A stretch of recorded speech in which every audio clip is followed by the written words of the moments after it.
एका थंडीच्या रात्री दोघेही वडील आणि मुलगा त्यांच्या झोपडीच्या प्रवेशद्वारावर विझलेल्या आगीसमोर कोणाच्या तरी शेतातून चोरलेले बटाटे भाजून खात होते. दुसरीकडे झोपडीच्या आत गर्भवती बुधिया वेदनेने तडफडत होती. असं वाटतं जगणार नाही. जा आणि बघ, घेसू माधवला म्हणाला. जर मरायचेच आहे तर लवकर का नाही मर? हे पाहिल्यानंतर मी काय करावे? माधव म्हणाले. तू खूप क्रूर आहेस. ज्याच्या सोबत मी वर्षभर आनंदाने राहिलो, त्याच्याशी किती निष्ठा. भिसू म्हणाले. यावर माधव म्हणाला, तिच्या वेदना आणि हातपाय मारताना मला सहन होत नाही. घिसूने बटाटे बाहेर काढले आणि सोलून म्हणाला, जाऊन बघ काय स्थिती आहे ते. माधवला भीती वाटत होती की तो खोलीत गेला तर बटाट्याचा बराचसा भाग साफ करेल. दोघांनी पटकन आगीतून बटाटे उचलले आणि खायला सुरुवात केली. बटाटेवडे खाऊन दोघांनीही पाणी पिऊन धोतर झाकले आणि पोटात पाय बांधून झोपले. सकाळी माधवने खोलीत जाऊन पाहिले असता बुधिया मृतावस्थेत पडलेला होता. माधव धावत घिसूकडे गेला आणि दोघेही जोरजोरात रडू लागले. त्यांचे रडणे ऐकून नोकरांनी त्यांचे सांत्वन करण्याचा प्रयत्न सुरू केला. पितापुत्र रडत गावमालकाकडे गेले. त्याला त्या दोघांच्या लुकचा तिरस्कार वाटत होता. चोरी केल्याबद्दल आणि आश्वासने पूर्ण न केल्यामुळे त्याने त्यांना स्वतःच्या हातांनी अनेकदा मारहाण केली होती. घेसू त्याने आपले डोके जमिनीवर ठेवले आणि डोळ्यात पाणी आणत म्हणाला, महाराज, मी खूप संकटात आहे. माधवच्या पत्नीचे रात्री निधन झाले. सरकारला दया आली तर मातीत उठेल.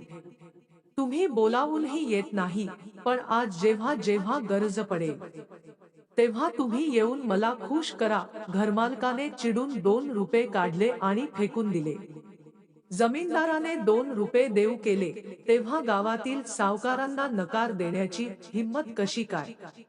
तासाभरात घिसू यांच्याकडे चांगली 500 रुपये जमा झाली. ही रक्कम घेऊन घिसू आणि माधव दुपारी आच्छादन घेण्यासाठी बाजारात गेले. इथे लोकांनी बिअरसाठी बांबू तोडायला सुरुवात केली. बाजारात पोचल्यावर घिसू म्हणाला, त्याच्याकडे जाळण्यासाठी पुरेशी लाकूड आहे. आता आपण हलके कफन विकत घेऊया. हो, मृतदेह जागे होईल तोपर्यंत रात्र झाली असेल. रात्रीच्या कफनाकडे कोण बघते? माधव म्हणाला. दोघेही बाजारात इकडे तिकडे फिरत राहिले. अख्खा दिवस निघून गेल्यावर दोघंही डोळा मारत खानावळीत पोहोचले. तिथून दारूची बाटली आणली आणि व्हरांड्यात बसून शांतपणे पिऊ लागला. लवकरच दोघेही तृप्त झाले. घिसू म्हणाला, कफन लावून काय मिळणार? पाणीच संपणार. यावर मुलगा म्हणाला, पण तुम्ही लोकांना काय उत्तर देणार? घिसू म्हणाले, ते म्हणतील की पैसे हरवले आहेत. त्यांनी खूप शोधले पण सापडले नाही. गरीब मुलगी खूप छान होती, ती चांगली खायला गेल्यावर मेली.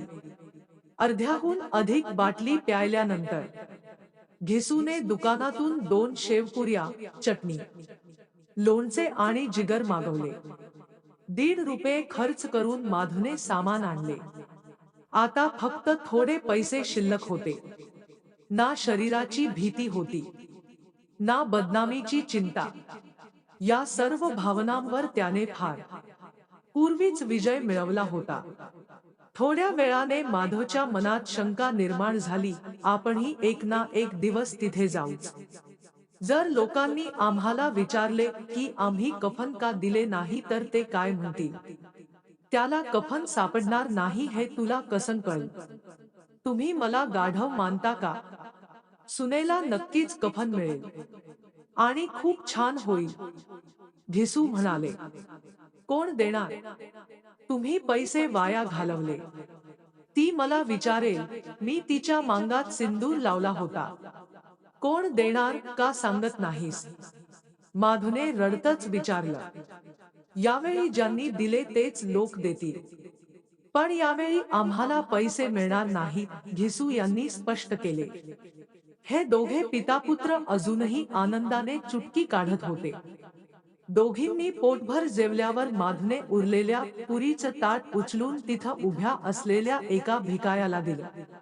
या दानाचा आनंद माधने आयुष्यात पहिल्यांदाच अनुभवला. खूप खा आणि आशीर्वाद द्या.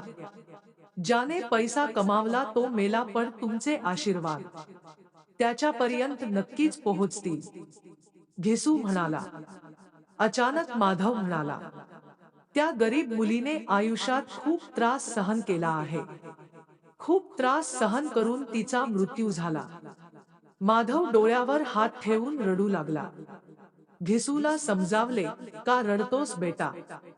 ती भ्रमातून मुक्त झाली म्हणून आनंदी रहा.